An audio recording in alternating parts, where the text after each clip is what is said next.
Hello అండి అందరికీ. ఊరు నుండి అయితే జున్నుపాలు వచ్చేయండి. దానికోసం అయితే నేను బెల్లం ప్రిపేర్ చేసుకుంటున్నాను. ఇది ఊరు నుంచి తెచ్చుకున్న బెల్లం అండి. ఇది మాకు కొంచెం జీడిలా ఉంటుంది. పాలు చూసారా ఎల్లో కలర్గా ఉన్నాయి. ఆవు ఈనిన తర్వాత ఫస్ట్ డే తీసిన పాలు అనమాట, అందుకే ఎల్లో షేడ్ ఉన్నాయి.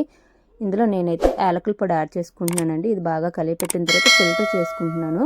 ఎందుకంటే ఇసుక చెత్త చెదారం ఉంటాయండి మా సైడ్ గానుగ బెల్లంలో.